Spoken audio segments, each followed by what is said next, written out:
What up, everybody? We're back. It's baseball season. Swing for the fences over here at Run Pure Sports. I got DC. I got JT Hayes from a remote location that's very undisclosed. We will keep that to a minimum, though. JT, how is your Monday afternoon going wherever you are?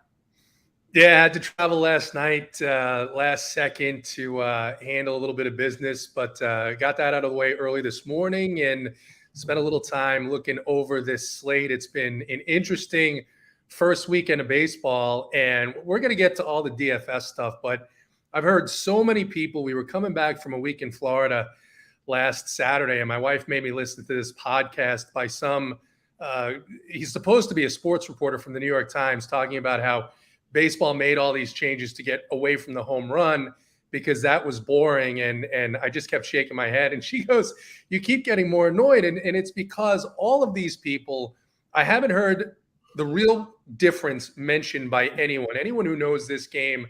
And I want DC's opinion on this because as someone who grew up playing the game, and no prognosticator, no journalist I've heard mention the biggest difference. And that's for 100 years, 120 years. The goal of the pitcher, the single goal of the pitcher hasn't been to limit runs, hasn't been not to give up hits. That's the end result. It's been to disrupt the timing of the hitter. And if you've ever listened to the great pitchers talk about how they've done this, how they've held on to the ball, well, that's all changed now because now the hitter knows that there's an 8-second window where that pitch is going to be delivered. And so gone is the cat and mouse game. Then you take out the shift as well. And what we've seen, which is years of the pitcher having the advantage, it's now really tilted to the hitter because the only advantage that the pitcher has is only he and the catcher know exactly what he's going to throw and exactly where he intends to throw it. That's a big deal when you're talking about 20 miles per hour in between a fastball and an off-speed pitch. But the whole point of the off-speed pitches was to disrupt timing. And in the United States, American pitchers have been taught to have a very condensed motion, a very condensed set of mechanics so that you have a repeatable motion. And that's why you don't see any pitchers anymore move their arms over their head. You see a lot less of these big leg kicks. This has changed the game just in the first few days that I've been watching it, more than anything that has happened in the last 60, 70 years, more than the baseballs, more than steroids. I think it's been fantastic, but it really, the biggest difference here is what it's taken away from the pitcher. And I got to give DC credit because he studies and looks at this game as much as I do. And he said, this seems to be like it's going to be a very bad year for the pitcher. And I think what you're going to see here is a huge separation between the top tier of pitchers and everybody else.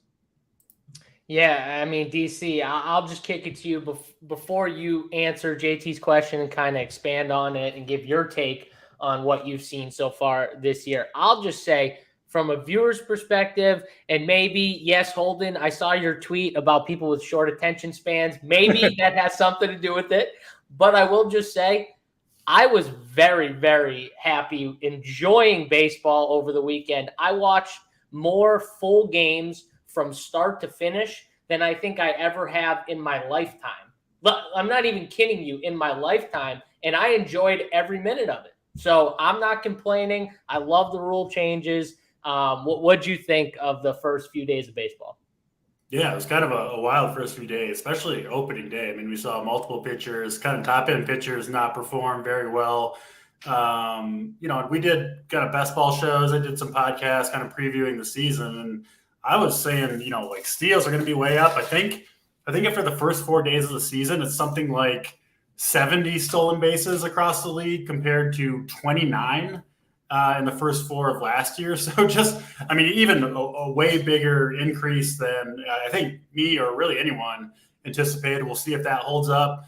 And I think like any one of these rule changes would have been, one of the biggest changes in the rules that baseball has seen in a long time. And when you do 4 of them all in one season, it really has kind of disrupted, especially the pitching, right? And we're still getting through today our kind of the 5th starters for some team are going. Maybe that'll be tomorrow for some. And JT, you said, we'll see, like you said, maybe a bigger difference between the top end pitchers and the other guys. I think that could be true, but I also think there could be a shift in who those top end pitchers are. I said it going into the year, it's going to be hard to predict who exactly is able to kind of take advantage of all these new rules and, get after it the best. I mean, the Orioles are a good example, just running absolutely wild on the Red Sox for that whole first series. Something that, actually could continue tonight. We'll talk about that for sure. But yeah, it's fun to see things shaken up a bit in baseball. I think it's always good as a DFS player when there's more variables thrown into the equation that you can try to figure out so that people aren't all on the same thing, so that the projections maybe aren't quite as accurate. And, listen, if you had a rough 3-4 days of baseball, it is a long season for the most. But I mean, I don't think it's close. If you're playing one lineup a day, is there any question that baseball has the most variance in it on a day-to-day basis? I mean, you could play the top projected lineup and your hitters could legitimately score 0 points on an entire day. Doesn't mean you necessarily had the wrong plays. Obviously, if it's happening every day, that's one thing. But yeah, I mean, stick with it. I'm loving all the changes. Keeping track of it all, certainly a lot of work, but I think in the end, it's going to prove, very profitable. I had a couple good days. JSU, I know you want to see. We've seen some big scores over on the RPS family. I expect that to continue. And yeah, we'll continue to monitor how it all works. But like scoring is. I mean, this time last year, you remember every game was like 2-1, 3. So boring. It was like if someone hit a home run and you didn't have them, you felt like you were like drawing dead, like in the first inning of a slate. It's nice, baseball is more fun to me. Baseball, MLB DFS, especially when you could come back at any time, right? You don't need to have every single player that scores points. There's more ways to get them now with the increase in stolen bases. Home runs are up big time from where they were at this time last year. It is a little warmer throughout the league than it was, but I think potentially we could see some crazy high scoring games when we get to June and July and it's 90 degrees everywhere and the teams are running wild and, teams are kind of running out of pitchers like we see every year. So yeah, it's been a fun start to the season and I think it's only going to get better from here. Yeah. I love the pitching takes. I can't wait to see how these pitchers, kind of react to playing, 5-10 starts with the pitch clock. I talked about it before, but when you're a pitcher, and I never played like high level baseball or anything like that, but I can only imagine the fact of you having almost as much rest as needed to throw as hard as you can or get as much as you need on the baseball to then saying, no, you have a 30-second window between pitches has to change it up a little bit. And it's going to take a while for them to adapt to this. I mean, JT, you pitched. Tell me if I'm wrong, but it feels like, and I don't know how long per pitch they actually take on average or whatever it is, but I feel like that's a lot of rest being lost during an actual start that a pitcher can no longer have. It's massive. And from the rest standpoint is going to be interesting once we start getting into those games that are in Colorado, especially because you're talking about guys at higher altitude and you're going to lose your breath a little bit more quickly. But from the standpoint of trying to outthink the hitter, right? And trying to think about what does the hitter think is coming now and what do I want to throw now? And like I said, disrupting the timing, right? I'm going to change the amount of time that I hold the ball in between pitches. It's gone. Can't do it. Once that clock hits 8 seconds, the hitter knows this is my 8-second window. Anyone who's watched baseball has seen that cat and mouse game that I talked about earlier where you'll see the pitcher hold the ball and the hitter's deciding, should I step out or should I stay in? Is it coming now? And the pitcher's goal is to throw it just at the point when the hitter's focus and vision start to waver, where he's ready to take that break to reset, re-energize. Can't do that anymore. The hitter knows. I'm in the box. I'm ready to go at 8 seconds. By the time that clock hits 0, that ball's coming. Again, I don't want to say that it's not an advantage, especially for guys that are throwing 99 miles an hour with an 84-mile-an-hour curveball or an 86-mile-an-hour changeup. It's still an advantage, but is it the same as the pitcher controlling the tempo, as the defense being able to move runners all over the place? I mean, there were even managers in many Braves games as I went to, they would shift Austin Riley back to the right side of the infield with 2 strikes on left-handed hitters. They had some data that there was an advantage. All that stuff is gone. It is completely shifted to where hitters have a much more distinct advantage now. In DC, he also tweeted this about, hey, all these games last year were 2-1. We saw cold weather games this weekend that last year they would have been 2-1, 3-1. Now, they're not like 13-11 like they will be. I agree with you. The series in Boston with Baltimore, I mean, it was cold weather all 3 games, and those games were all, what were they, like 11-7. I mean, Jason, you 10-9, those bullpens. Yeah. Those were some of the games I watched the full games of. Those bullpens are terrible. Yeah. And I'll leave it to you guys to tell me, but I assume we're going to be targeting those bullpens a good amount, or those teams a good amount throughout this season. Because especially wait until it gets warm in Boston. I mean, we got that one game, I think it was 2 games ago, where it wasn't like, I'm not saying it was super hot, but compared to the slate, it was like 60 degrees. It was nice. I remember walking outside at like 2 or 3 and being like, wow, it's pretty warm outside, like compared to like what we've been used to. So, I mean, it's a great hitting environment in Fenway and stuff. And I just wait because that bullpen is terrible. The other thing too, the last point that I'll make here is, and we saw this in St. Louis in the series between the Cardinals and the Blue Jays. Ballparks that we didn't really target, they're back on the table now because those big parks, when you can't move your fielders around to where the data says the guys are going to hit the ball, it was a very exciting series between St. Louis and the Blue Jays. And, the Braves go into St. Louis tonight. The St. Louis team has started out pretty hot. I think that's one of the more interesting games tonight, as we'll get into it. I just think it's a way better game when you can pull a hard hit ground ball through the hole for a base hit instead of, I don't know. You shouldn't be able to move I just think it's stupid to be able to move your third, take a minute between pitches and move your third baseman into short right field. It's just kind of, I thought was kind of against the spirit of the game. So I've been happy to see the changes. A couple more points. I made this point on Friday.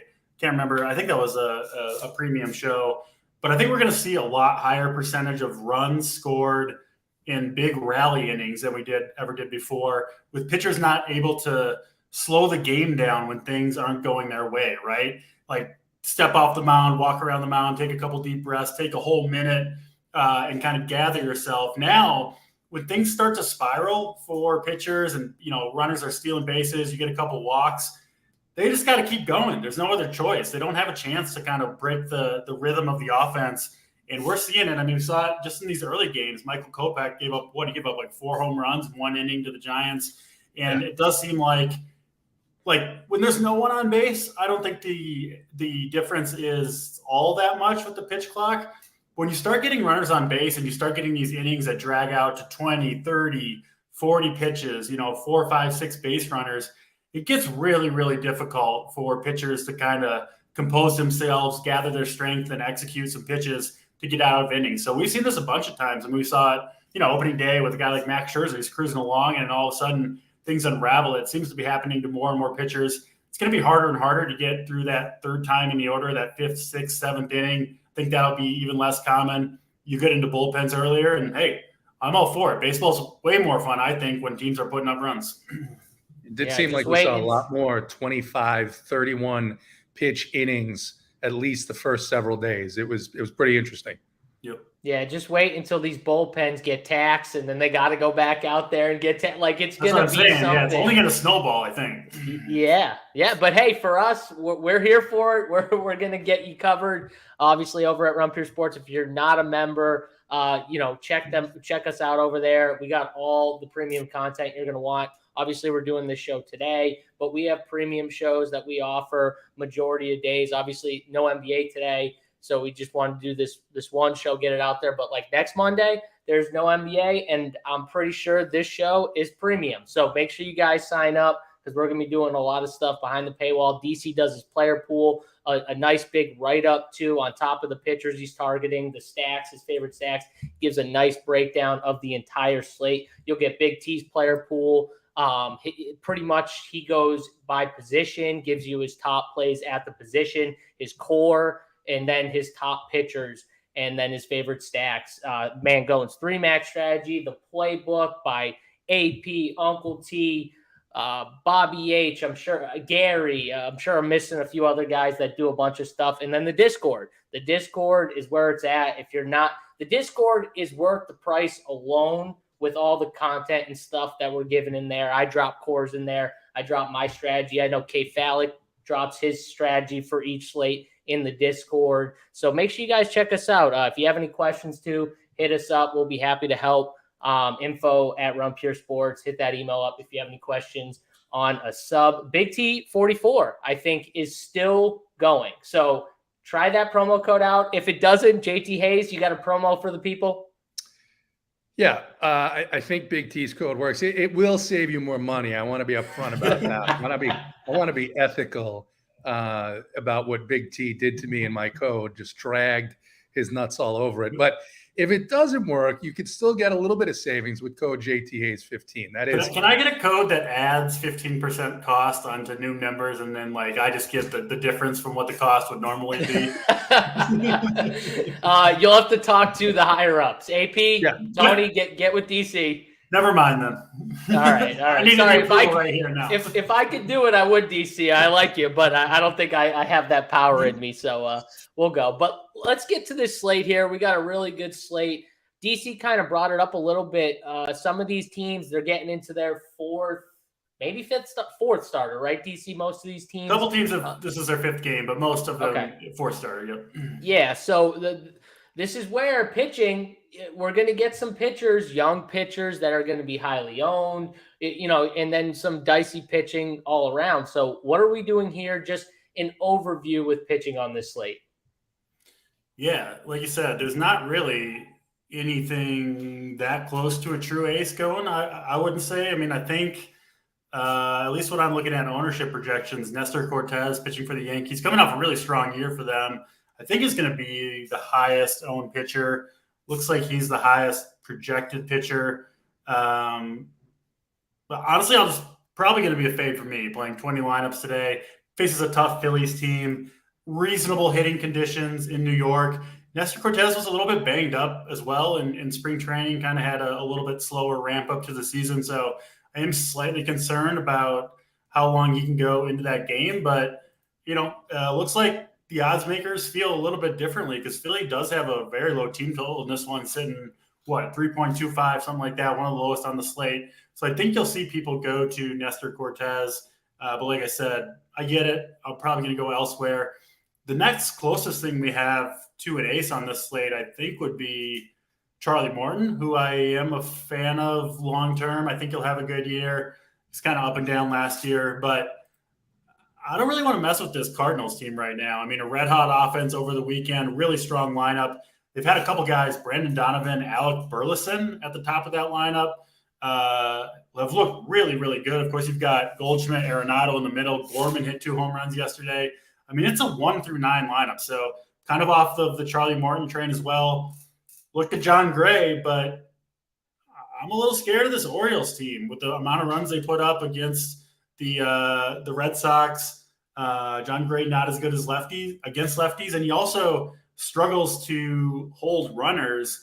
And we know the Orioles are just absolutely willing and want to run wild. So kind of points against the 3 highest priced guys there. I mean, I could keep poking holes in all these guys. I'm not playing Brady Singer against Toronto, not playing Taijuan Walker against the Yankees. Jose Barrios was awful last year, looked bad in spring. I mean, I think the Royals put up a grand total of 1 run against the Twins, maybe 2, all series. So they are a team to pick on, but I just don't trust Jose Barrios right now. So right away, that's the top, 5, 6 price guy. So I will get, I guess, to my guy.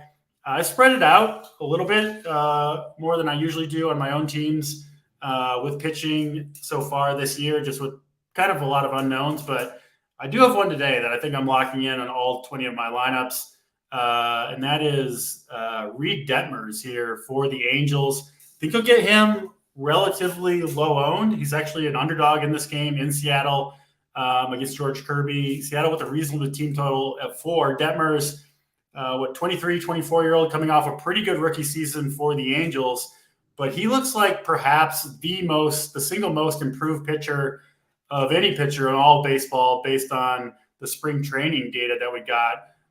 Fastball, slider, curve, all up like 3 to 4 miles per hour, which is a huge deal for a pitcher that was already had pretty good stuff.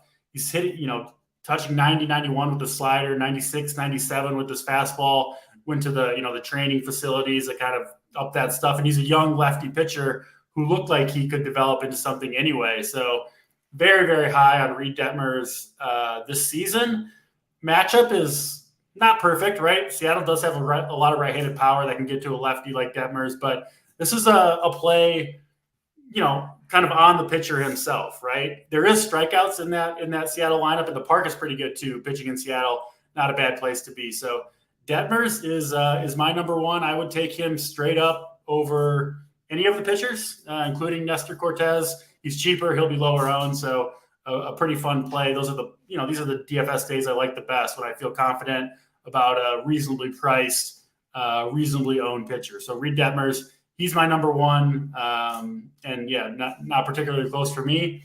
And then I think you can go cheap today. My favorite, all the way down at the bottom, Michael Grove for the Dodgers, 5,600. He's going to be filling in. Dodgers have had some injuries. He was kind of their sixth choice. They were going to go with Pepio, but he went on the IL, so Grove will take the place. He's not the best pitcher in the world, but he is at home here, and the pitching conditions in Dodger Stadium look really, really good. 50 degrees and like 25-mile-per-hour winds blowing in.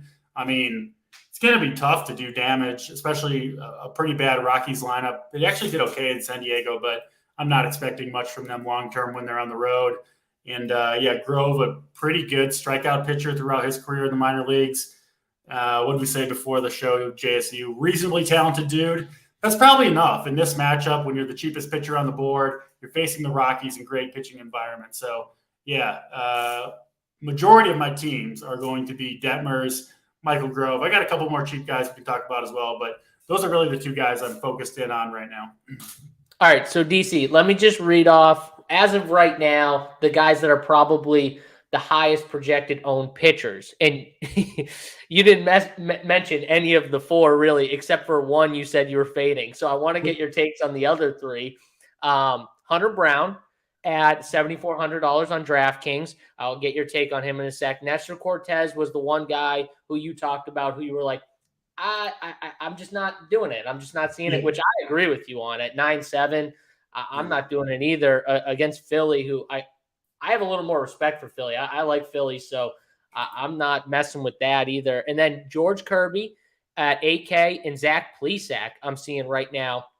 After that, it was Detmers, Grove, those guys rounding it out. But I want to get your take on the other guys, Kirby, Plesac, who's in a good ballpark for pitching, obviously, and Hunter Brown. Like, what are we doing here with Hunter Brown, who I think could eclipse 45, 50% ownership? I think he could be 50, honestly, on this slate.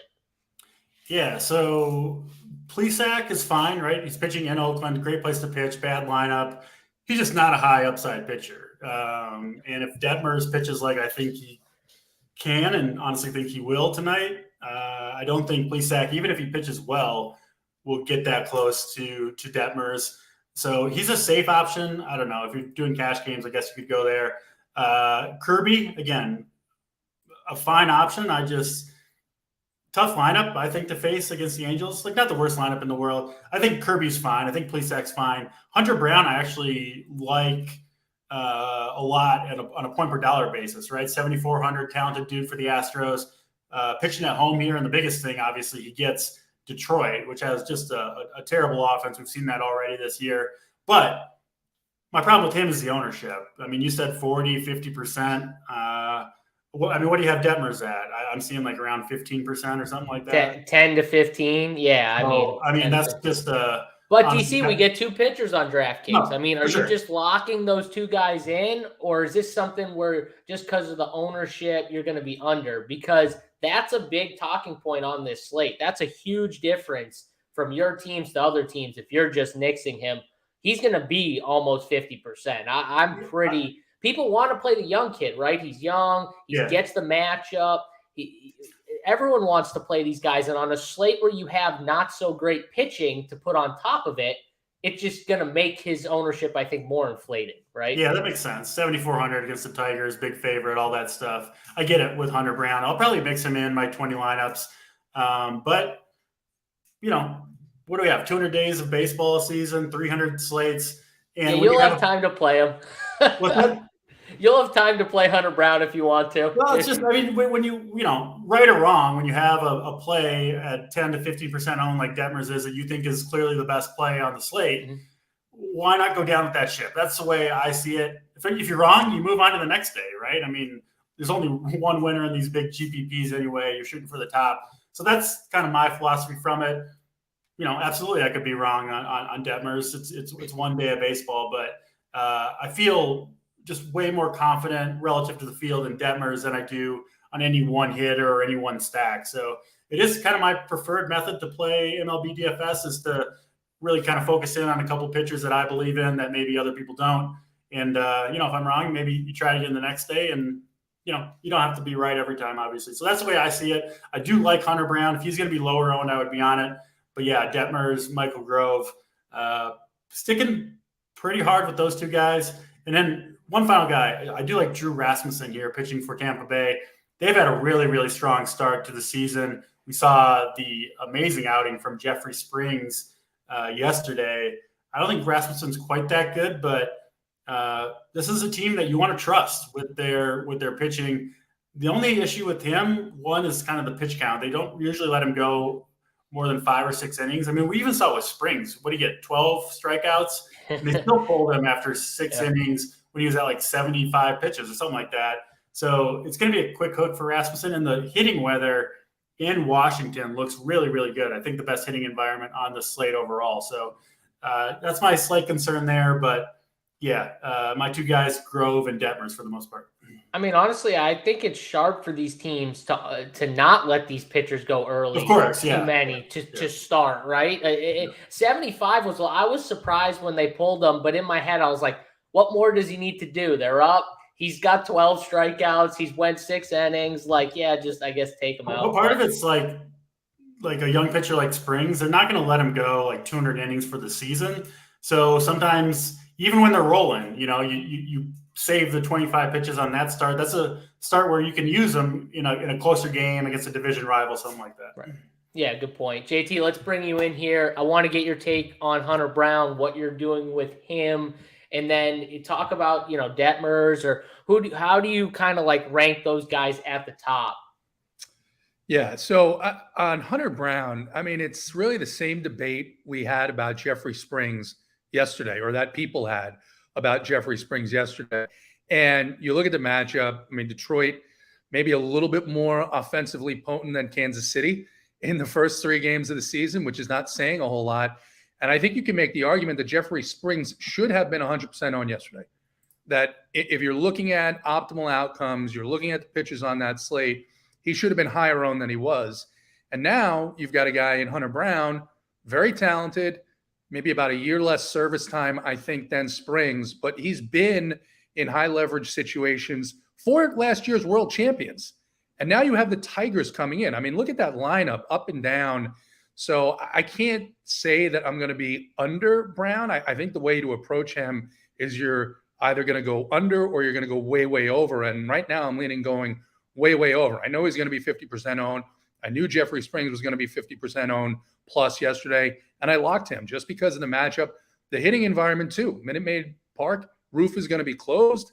It's not a great hitting environment. It's a much better pitcher's park for the most part. So he's on my radar.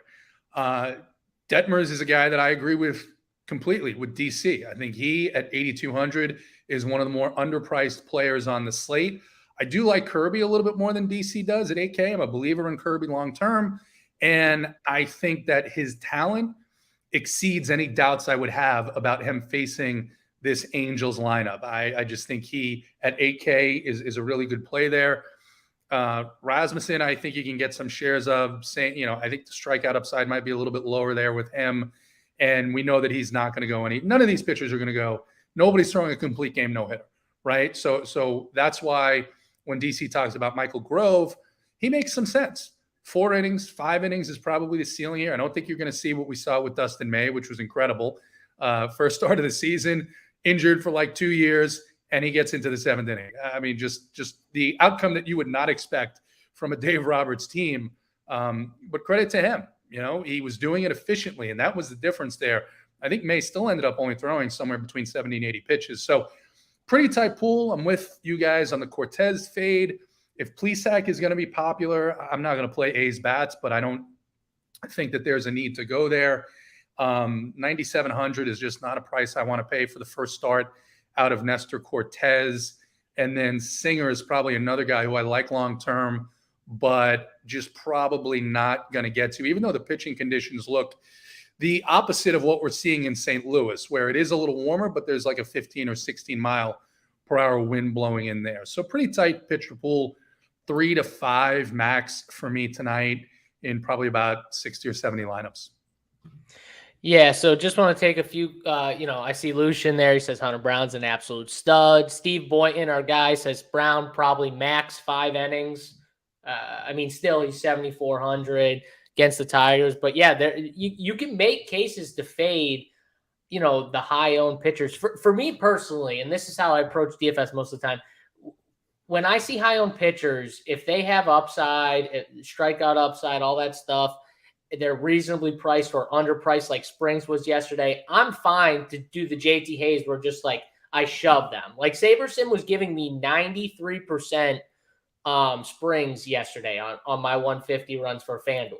And I was like 93. I was like, I should get a little more of like 1 or 2 other pitchers than like 7% of I think I had Ashcraft in there, who was the only other guy. And I had to bump him to get, anything really out of him.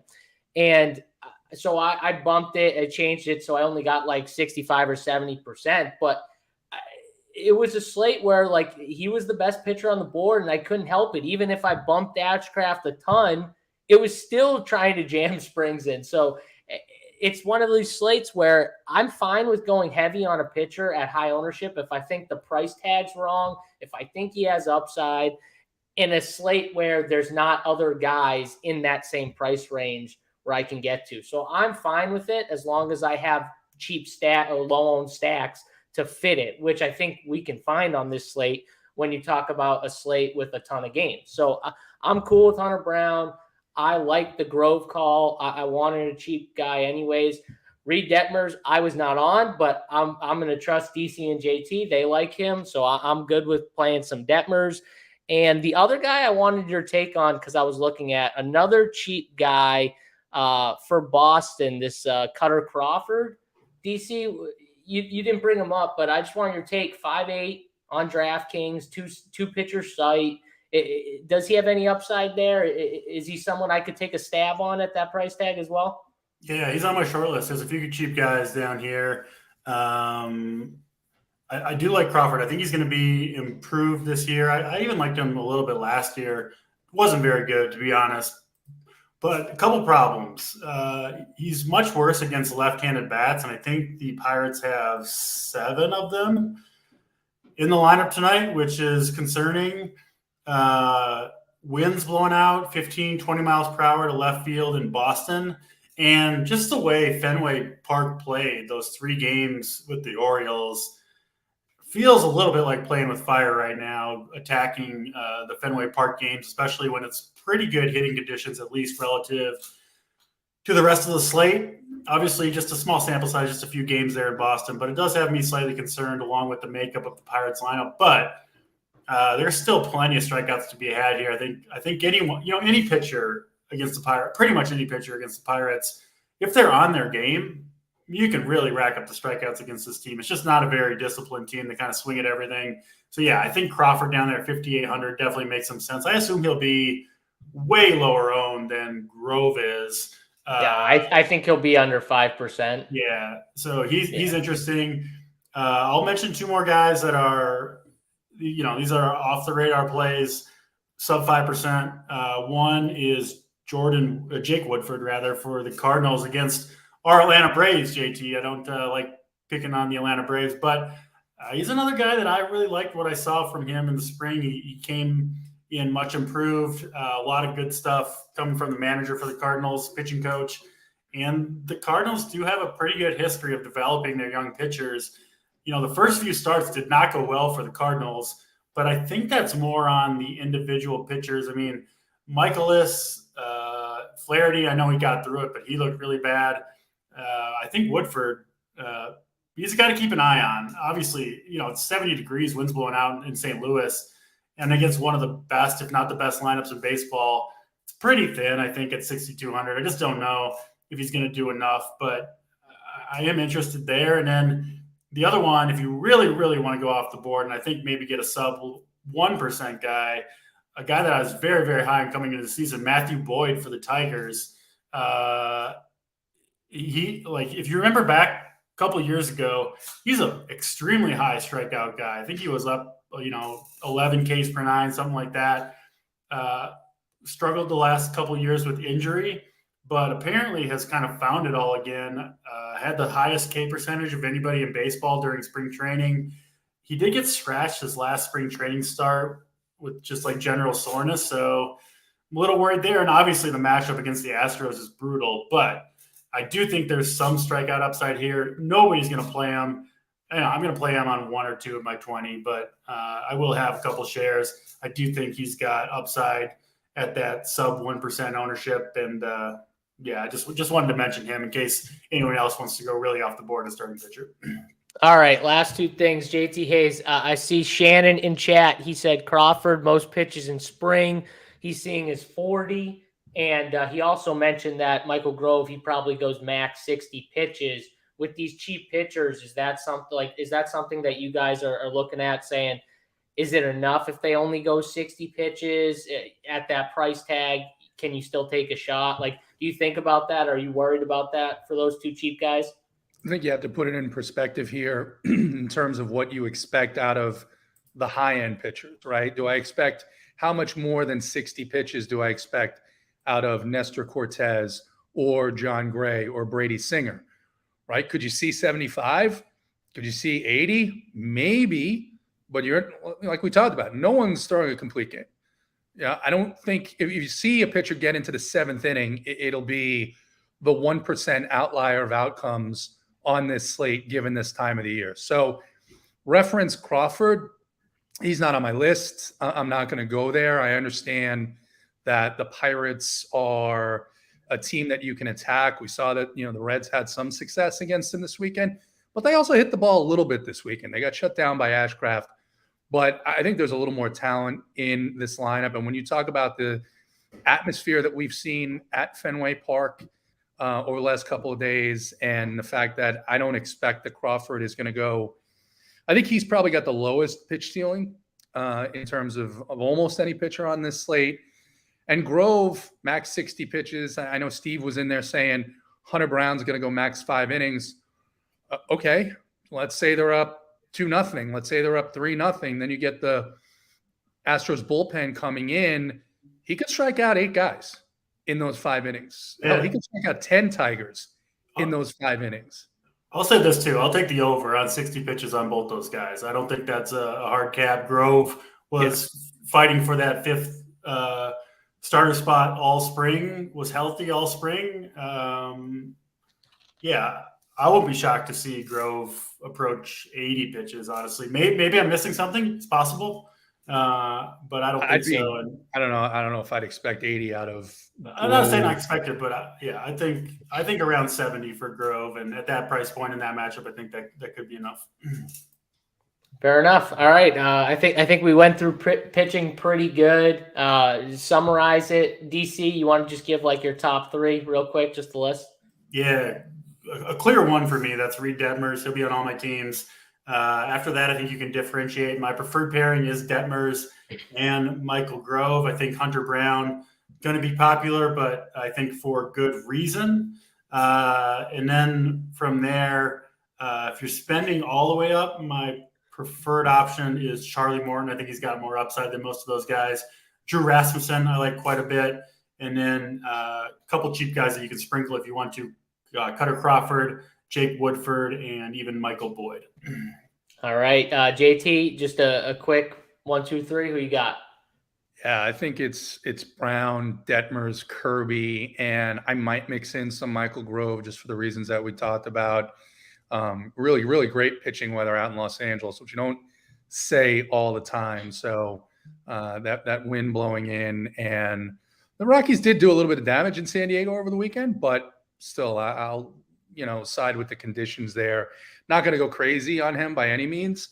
And when you start looking at salaries and teams that I like in particular, I don't know how much I'll need him, which is kind of the biggest question. That's where I think I made a mistake yesterday is going to that lower price pitcher when I really didn't need to. All right. And you sold me. I'm going to do the DC JT combo. And everyone hates doing this, but that's why I love it. Playing the two same pitchers from the same game, going Kirby and Detmers, right? I'm gonna pull your favorite play, DC. JT's guy he believes in. I always love doing the strategy, especially when a guy's going to be higher owned, because together in the same game they're not going to get as much ownership. So it's a way to get unique with someone that's going to be a little more popular. Strategy that I always love using just for the pitchers. So in on that, and then Hunter Brown and Grove. Those are probably the 4 pitchers I'll stick to on this slate. Let's move to the hitters, guys. Let's move to the stacks. We'll go game by game. We'll start, obviously DK, Philly, New York here. New York favorites at home. DC, we'll start with you. Yankees obviously got the power. Judge, Stanton, I think they went yard yesterday. We see a Yankee stack here, or is it more like a one-off for you in this spot? Yeah, I think the Yankee stack pretty interesting here. Obviously, we know about Aaron Judge. Looks like Giancarlo Stanton, who is extremely streaky, right? He's injured often. Sometimes he's just striking out all the time. But when he's locked in, I mean, he's almost as dangerous as Judge is. He hit a 490-foot home run. I think it was yesterday or this weekend. I think he hit like 3 balls over 114 miles per hour. Just crazy stuff from Stanton. Obviously fully healthy right now. And Taijuan Walker is, I don't know, I guess I'd call him kind of a middle-of-the-road pitcher anyway. He looked really, really bad in spring. Velocity was down all over the board.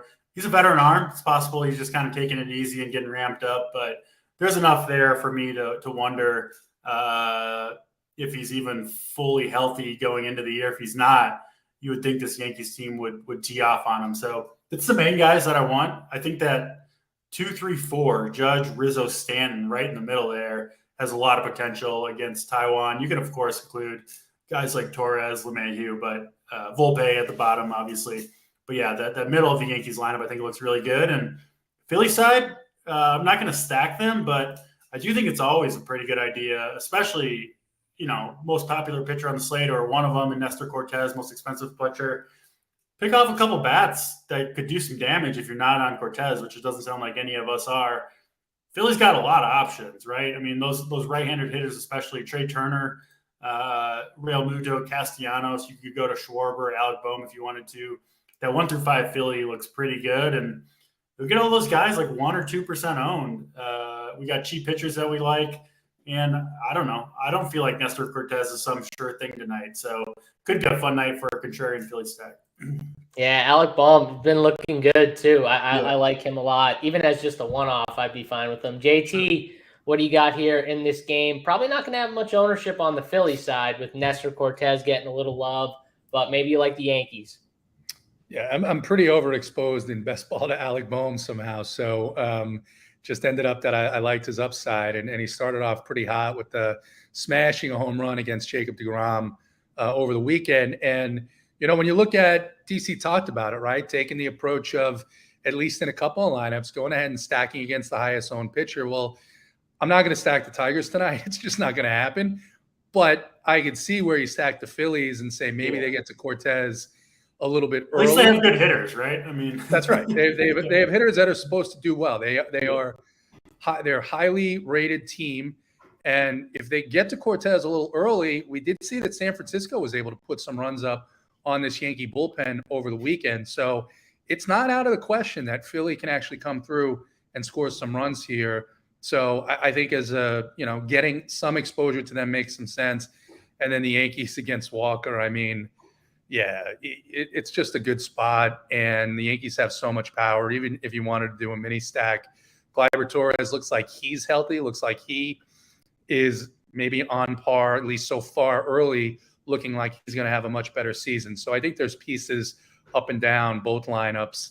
Probably not going to be overweight here, but I think it's an interesting spot to get to. All right, so 2 things. First of all, Steve Boynton says he'll take JT Hayes over Taijuan Walker. I would just take JT Hayes out of respect for my guy, first of all. But nobody's that arguing is, about taking Taiwan, though. I don't know why Steve has to. Yeah, Please, that was man, what we I was talked about getting to. this. You don't need to be aggressive when no one's attacking you. I mean, I love you. I love you. I'm going to be in Chicago next week, actually, so we'll talk. There you go. We'll talk. Maybe you guys can catch a game or something like. Second of all, bringing up JT Hayes. I mean, I don't like to do the like game. I'm not a like game guy.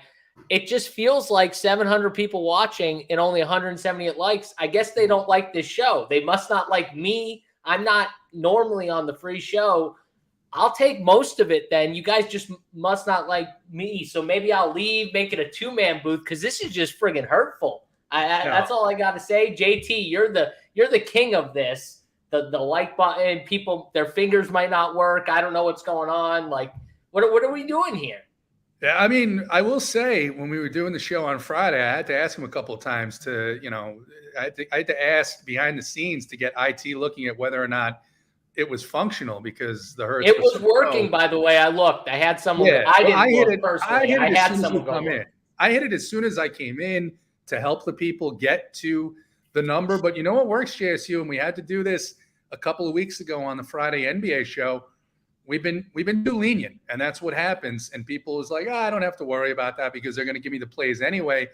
Maybe we need to do a couple of shows where we just end the show and there's no plays. I mean, we're going to go game by game. We're going to do a respectful show. We're going to talk about the plays that we like in each game. I mean, we do more than a respectful show, JT Hayes. When me and you alone are on a show, the show goes an hour and 20 minutes top, like easily. Very like detailed.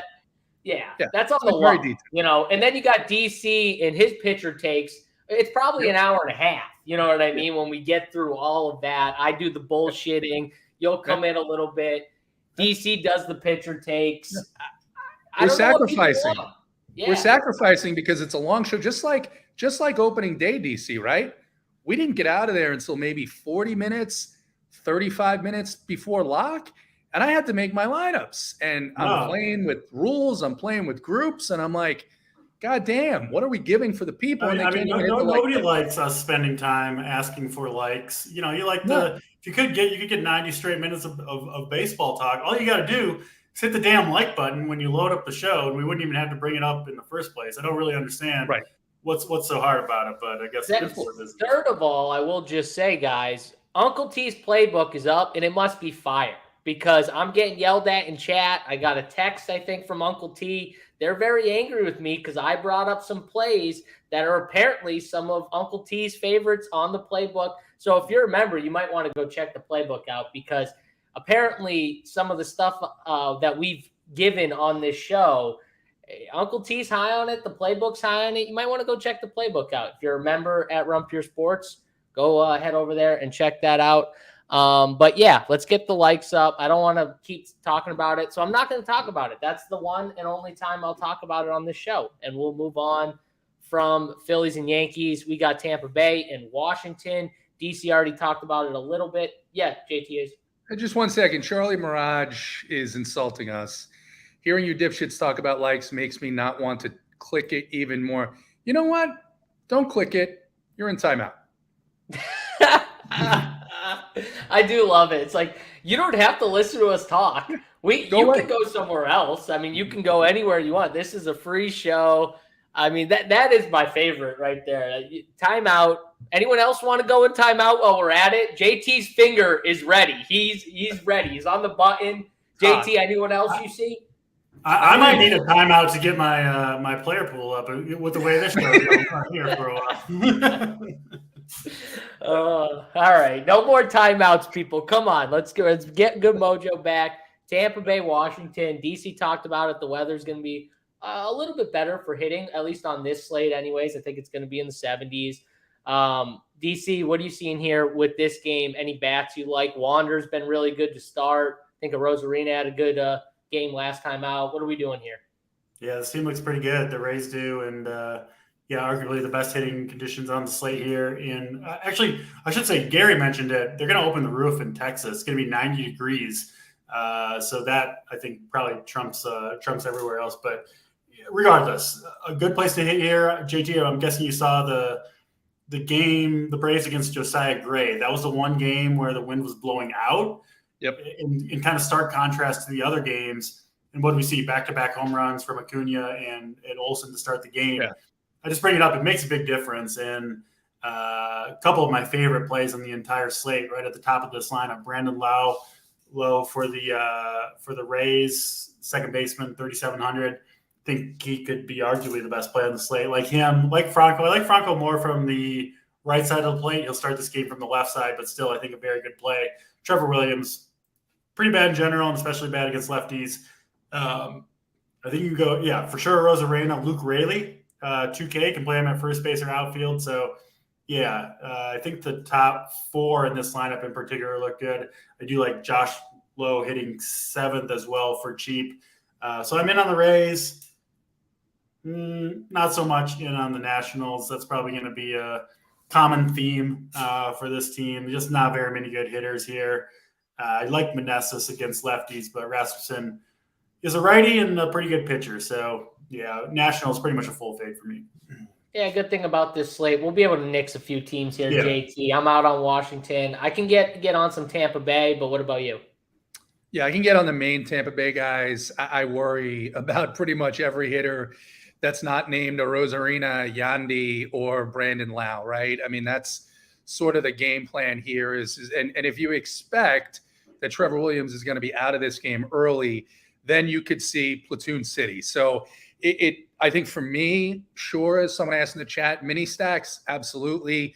You want to play a little bit of Luke Raley. I don't disagree with that take, but I do worry, you start to get into that bullpen, you get a different handed pitcher coming in, and this is what Kevin Cash does. So I'm not going to be overexposed to any of those hitters that aren't the main guys on the team who we expect to get more at bats. Although I think it was someone who played the Rays over the weekend said that one of the guys got pinch hit for, or it was actually, I'm sorry, it was the other coast, the Kevin Cash of the West Coast, Mookie Betts, got pinch hit on Sunday night after a couple of at bats.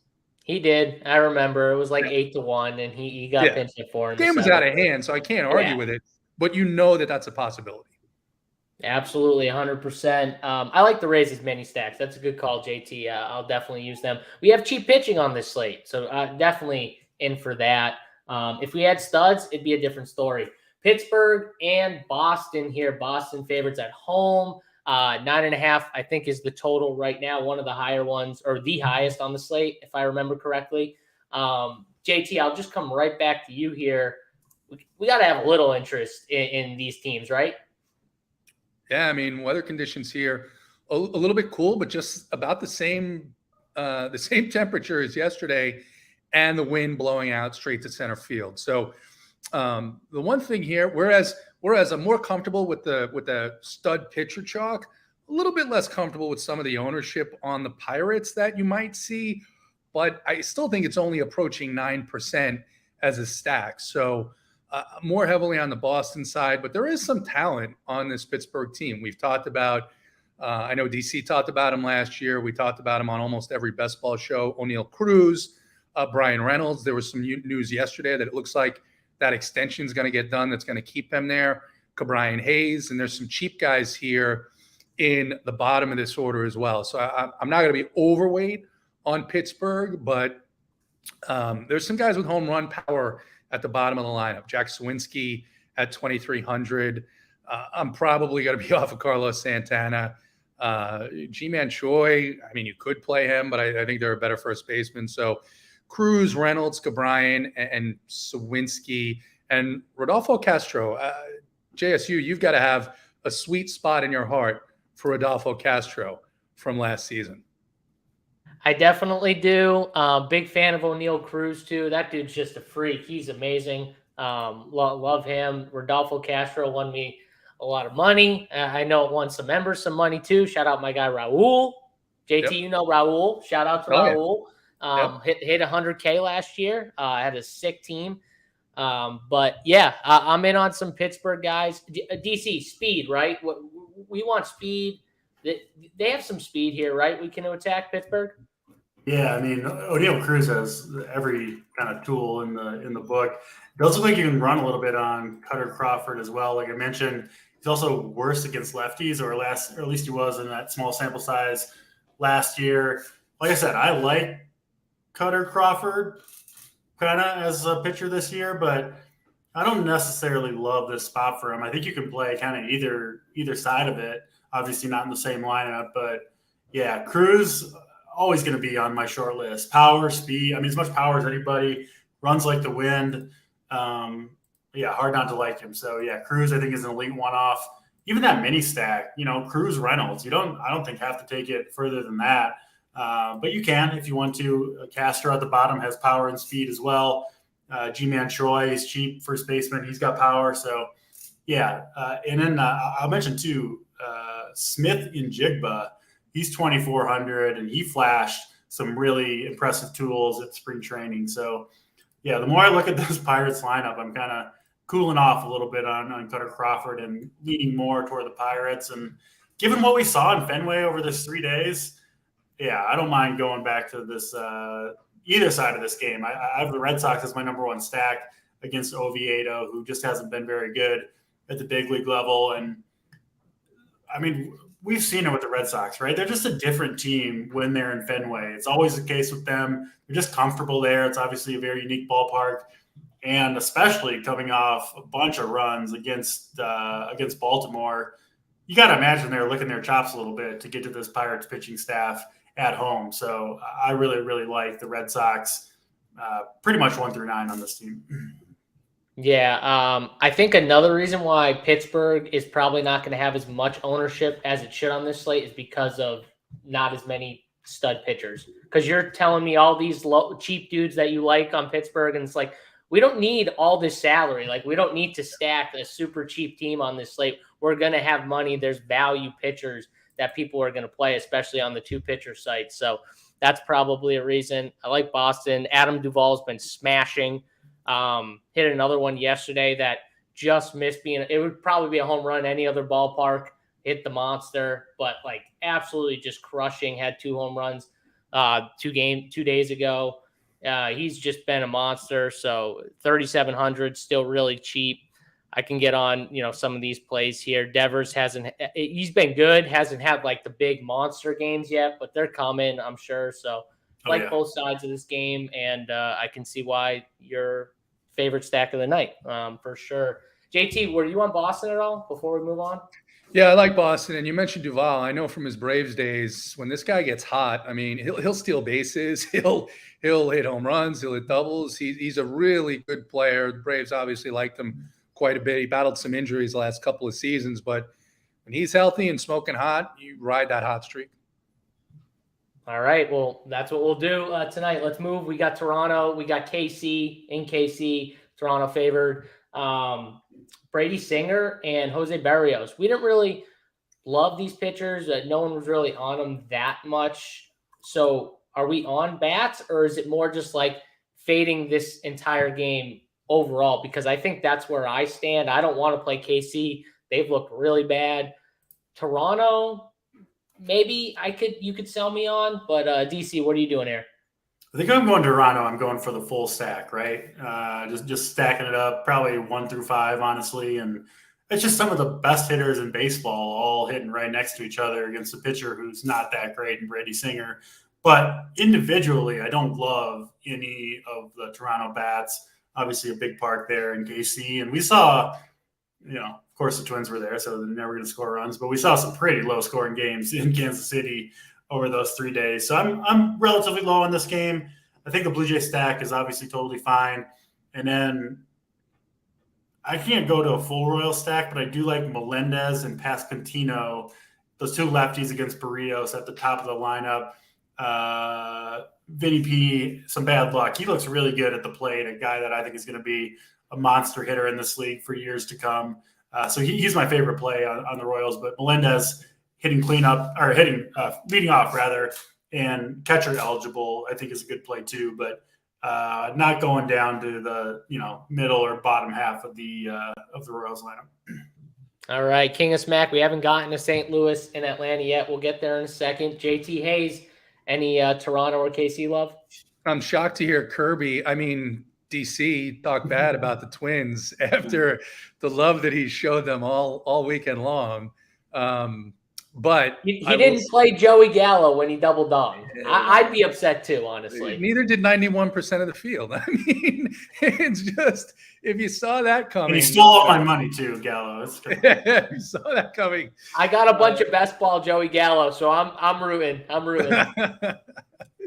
It was one of those. Yeah, I was in first, and Gallo comes up, and I know I'm fading the home run, and he just freaking nukes one. It's not even one that you're like, you hope that could be caught at the warning track. You're like that.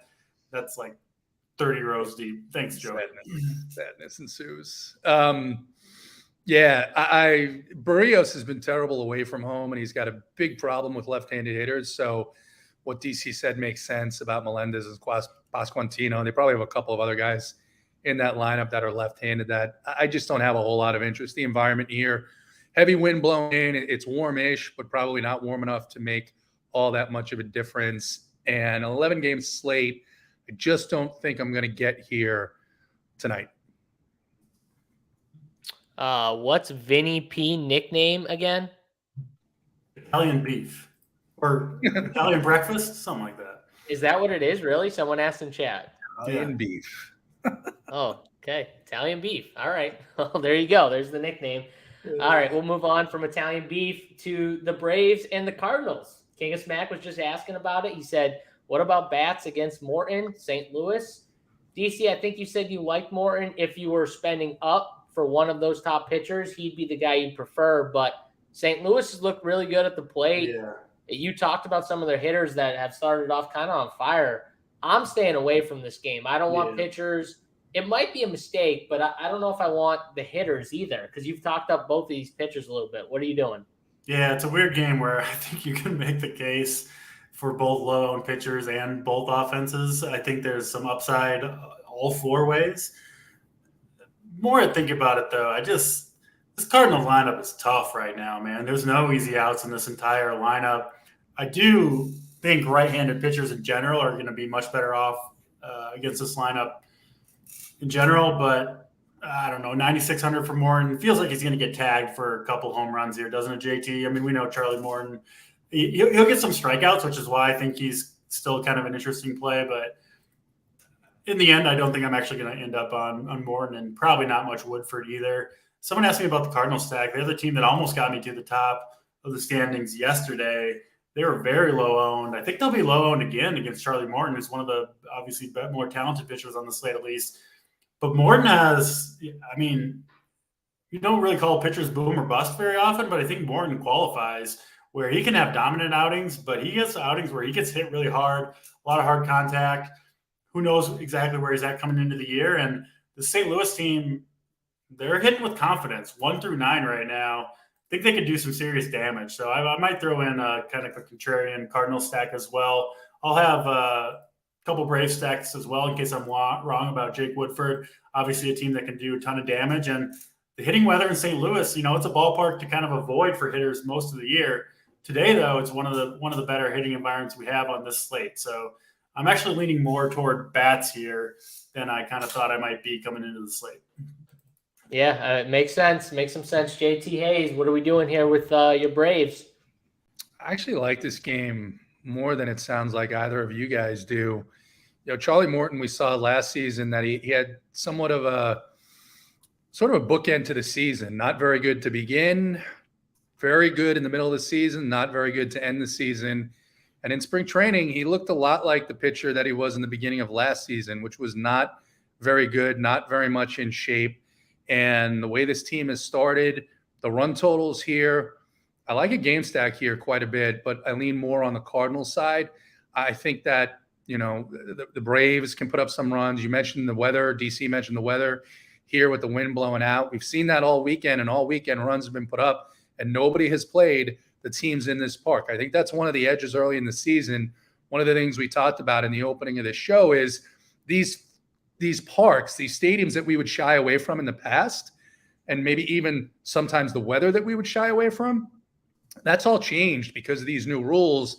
And I think that when you look at this matchup early in the season, Morton, Woodford, I'm going to side on the bat side. And we're, you know, I think you could say the Braves bullpen back end, very good. If they get behind and they're in a slugfest, you're not going to see those arms. You're going to see Jesse Chavez, and you're going to see guys come in to eat innings. So I'm going to side with this game going over and have a good bit of St. Louis tonight. All right. You might have sold me a little bit. As I scroll down the games we have less, especially those later games, they don't look very intriguing. I just have a good feeling about St. Louis tonight, I'll be honest. Yeah, St. Louis is the one that I'm definitely leaning more towards too. And like you guys said, they're going to be low owned. I mean, I don't think many people are, even if a lot of people aren't playing Morton per se, I think some will, but like, no, not many people want to stack against him, so you're going to get low ownership. It's similar to last night. They were against a similar caliber of pitcher in Chris Bassett, and nobody had him. So I assume it'll be low again today. Yeah, makes some sense. All right, I'm leaning more there. Now I do like this next game a lot from a game stacking perspective. Let's get to it. The Orioles and the Rangers. Rangers at home, -1.5 favorites here against the Orioles, who, I mean, listen, in Boston, the Orioles offense, they look pretty damn good, I would say. Their pitching staff, especially their bullpen, did not look that great. But I think we can definitely target both sides of this game for hitters. DC, what are you doing here with this game? Do you like maybe a game stack, or are you leaning more towards one side? Yeah, John Gray looks like the best pitcher to target, or one of the best, at least, for stolen bases. And the Orioles have been the team that's been most aggressive on the base paths so far. So yeah, Mullins, Gunnar Henderson, he's like the one Oriole that's kind of off to a slow start, but super talented guy hitting fifth. You got Stowers, Mateo is going to run wild if he gets a chance. And then, you got the middle of the lineup, Santander, Mountcastle, not a lot of speed, but pretty good hit. Adley Rutschman, obviously, arguably the best catcher. I do have respect for John Gray as a pitcher, but again, not a guy that is unbeatable by any stretch of the imagination. Orioles are hot, like to match up running wise. And yeah, this team, it's a young up and coming team that kind of seems like they're figuring it out a little bit right now, at least on the offensive side of the ball. So I do think the Orioles are pretty sneaky. They're another team that I think goes under the radar. The team total is not that high. John Gray, one of the more expensive pitchers on the slate. I don't think that many people are going to go to the Orioles. I think they've got a ton of upside. Do prefer the lefties and the speed, obviously. And then Rangers side looks pretty good too. Kyle Bradish, again, talented pitcher, gets blown up, fairly often as well. And yeah, the Rangers have a lot of power up and down that lineup, especially the top 5 or so, I would say, for the Rangers I'm interested in. So yeah, can game stack this one, either side. Do prefer the lefties on both sides of the ball, and especially the speed on the Orioles side. Yeah, definitely my favorite spot to attack, especially like you said, the lefties for Baltimore, the speed. Mateo's been running, Mullins been running. I think those are two really, really good plays. Even Adam Frazier's gotten off to a good start. He's 3,200 at second base on DraftKings. He's hitting 7th. So I think you can play some of these Orioles, Adley Rutschman, obviously, and then the Texas side. Texas has looked great to me. I like their lineup a ton. I'm definitely going to be high on them throughout the season. JT Hayes, what are you doing here with this game? Yeah, I like Texas here. And I think, you guys, people in the chat may have brought up that Baltimore had to use a ton of their pitchers throughout that weekend series in Boston. So I think if Bradish struggles here, he may have to just eat one and get through his pitch count. Not that they're going to leave him out there for longer than that, but if he's having trouble through 35 pitches, he may have to go to 55. And like we all talked about, when you're in an inning and the team is putting runs on and you can't take a break, especially on a younger pitcher, that's going to wear him down a bit. So I like this. One note to point out, people have pointed it out in chat, but they are expecting heavy rain in Texas. So the roof is going to be closed. It's not going to be open in Texas. Just one note to point out. And then on the other side, yeah, I think you can play some Orioles as well.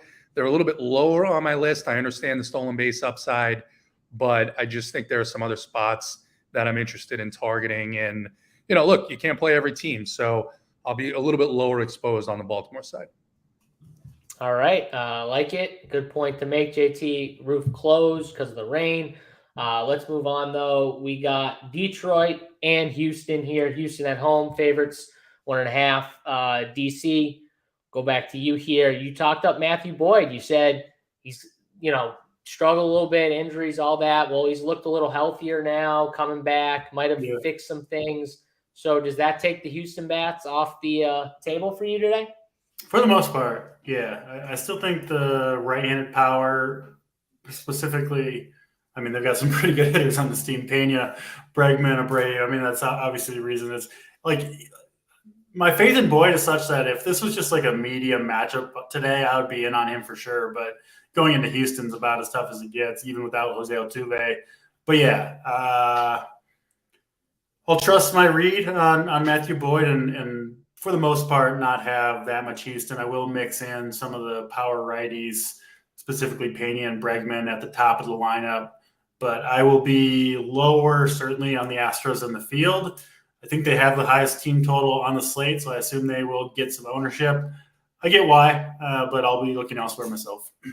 And you were kind of lukewarm, a little lower because of the ownership on Hunter Brown than the field probably. Are you going to take a bat, or is it just something where you just fade the ownership? Mostly fading the ownership, but Riley Green and Kerry Carpenter, assuming they're in there where they should be, I think projected second and fourth, I think have a chance to take him deep. Those would be the two guys I would play if I'm trying to pick one off against Hunter Brown, which does make sense against the chalk pitcher. Yeah, second and fourth, they'll be hitting. So Green second, Carpenter fourth. JT, what do you got here in this one? Yeah, I mean, the reports about Boyd, and he did look good in spring training, are there.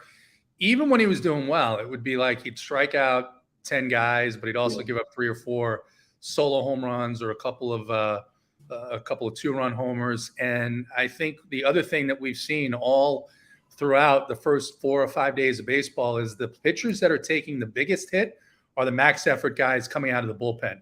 We saw this in the Baltimore and the Red Sox series. We saw it in the Toronto and St. Louis series.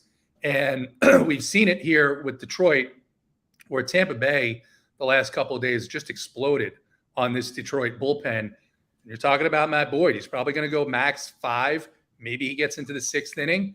And so, yeah, I think Houston can put up a bunch of runs on this Tigers bullpen. So I am in for the Astros stack. And from what I remember, you can run quite a bit on Matthew Boyd as well. He's pretty slow to the plate. So I'm on board with the Astros. They're probably my 4th team, I would say, but I will definitely have some. All right, let's move it along here. We got the later games, Guardians and Athletics here in Oakland, 1.5. Cleveland's favored. JT, coming back to you here. Not a great ballpark for hitting, obviously. Is there a one-off you can pick from, or are you just kind of out on this game? Cleveland base stealers, top of the Cleveland lineup. I think you can take some shots on mini stacks here.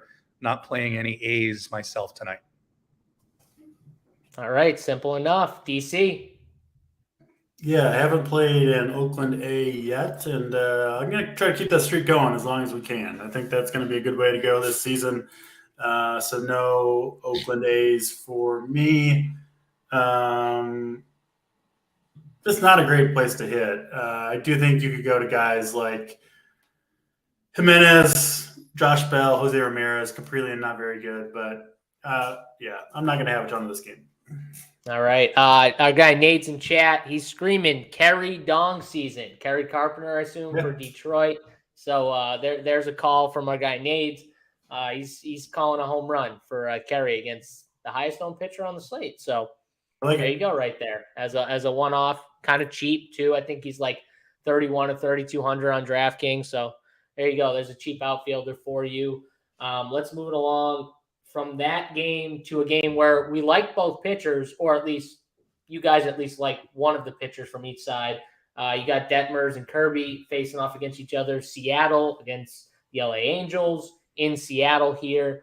JT, you're not picking against your boy Kirby, I assume, right? So are you picking against any Angels? But you like Detmers, I think, too, a little bit. So this is probably a no-go. To me, this is probably the one game on the slate that has a 2-1, 3-2 feel to it. I just like both pitchers. quite a bit here, so I won't be tired. The weather here is very good pitching weather as well. Supposed to be maybe some drizzles as well out there, out in Seattle. So I'm going to be on the pitchers and off the hitters here. DC, we making this a short one? Absolutely. Yeah. Give me the pitchers, obviously, especially Reed Detmers. And yeah, not going really to any Angels bats against Kirby either. So yep, pitchers over hitters here. All right, let's stay with you. Arizona and San Diego. In San Diego, favorites here. San Diego, what are we doing with this game? It's a brutal place to hit. It has been the first series of the year, and it kind of remains so. 50 degrees in San Diego. I mean, this is a bad hitter's park, even when it's, the normal 70 degrees that you see in San Diego. Wind blowing in at strong winds from left center field. So two bad pitchers here, Ryan Weathers and Ryan Nelson on the hill for the Padres and Diamondbacks respectively. But yeah, I don't see it here. No interest in either pitcher, but not a lot of love for the bats either. So another game I'm pretty much crossing off my list. Yeah, unless you're CJ Crone and you just hit fucking bombs, which he just does. I mean, you want to talk about a dude who's gotten off to a hot start in that ballpark too, right? It was in San Diego, I'm pretty sure. So, yeah, that dude, I can't wait to play him. Probably not on this slate, but, I can't wait to play him going forward because that dude looks locked in right now. JT, anything here from this game, San Diego, Arizona? Yeah, the weather is terrible. It's just really hard not to want to stack against Ryan Weathers. So I guess if I was going to do anything, maybe a couple of stacks on the Arizona side, but it does not look like the best environment. Fair enough. I think we're going to say that about most of these later games that we've already breezed through in like 5 minutes. We've talked about 3 games because they're just not good for hitting. And you get to another one where I think in different situations, you may have a little more interest in offenses. You get the Rockies and the Dodgers here in LA. But you got winds blowing in. It's just not the best environment. I think, again, we also like Grove as a pitcher, cheap option on DraftKings. JT, I'll come to you first here. Any love for these bats? No, I mean, not a ton. Again, these West Coast games tonight, the weather's going to be much colder than they used to be playing in, and you're going to be dealing with significant wind blowing in. So, the Dodgers look like they're going to be popular too. It looks like they're coming in around 10% as a stack. So I wouldn't mind maybe a share or two of the Dodgers, but I don't know if I'll get there. And I don't think anything from Colorado in this game. Yeah, I can't do anything from this game. DC, you got any love here? It's just going to be so hard to go yard in this game. I mean, with that wind and cold, it's just hard to get here for me. Kind of surprised the Dodgers total is over 5 runs on the slate, to be honest. So I guess if we think it's going to be hard to hit home runs, and if you trust the team total, a stack does make some sense because Ryan Feltner just not a very good pitcher. So I think if I was going to go to this game for bats, it would be with the kind of a full-on Dodgers stack and just hope that Feltner just melts down, right? Starts walking dudes, whatever. I think that makes some sense, but I'm with you guys. I'll be hoping for some lower scoring games here on the West Coast games tonight.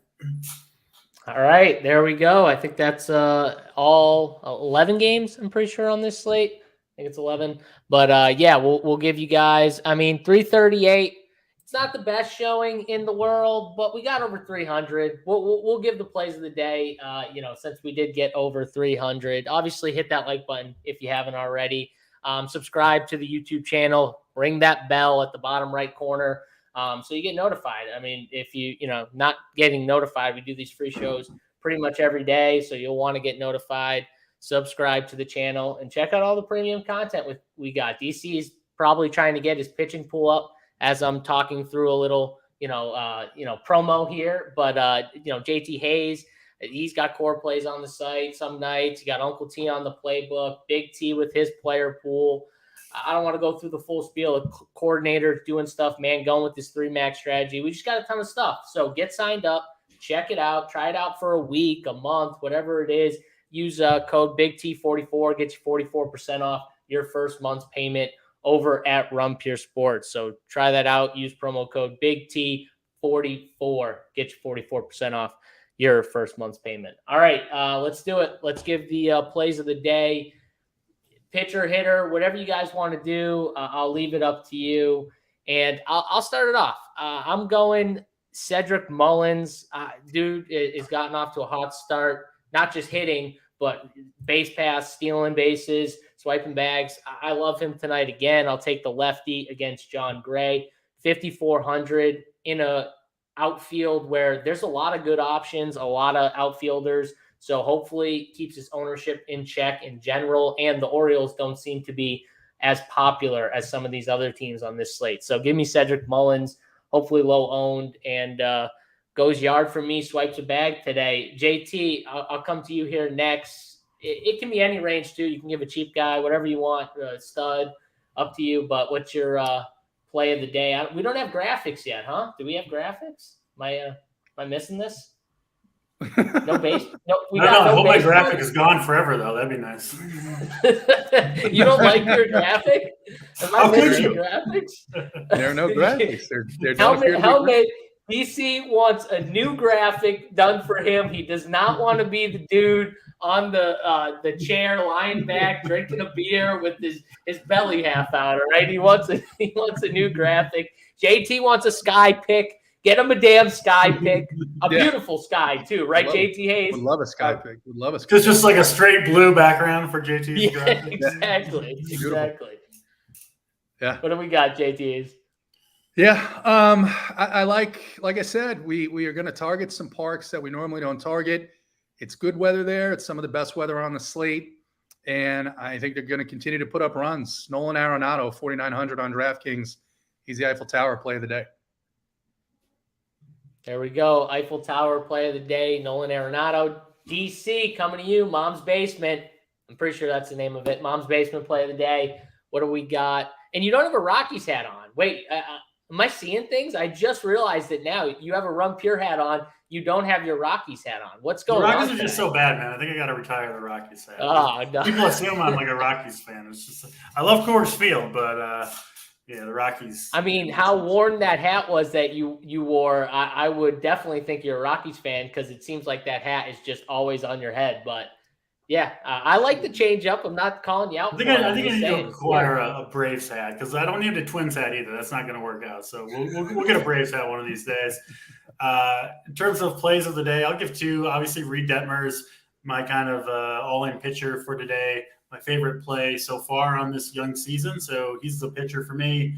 And then hitter, I'll go Brandon Lau, really leading off for the Rays here. I think he takes Trevor Williams deep in Washington, $3,700 second baseman, my favorite hitter on the day. Love that. Brandon Lau, DC's favorite hitter of the day. All right, that's going to do it, guys. Appreciate you hanging out with us. Thank you. We'll see you guys back here tomorrow. We got to get all our stuff up in the Discord, all the content. So for me, JSU, JT Hayes from an undisclosed location, and DC from his mom's basement, we're out of here. Peace.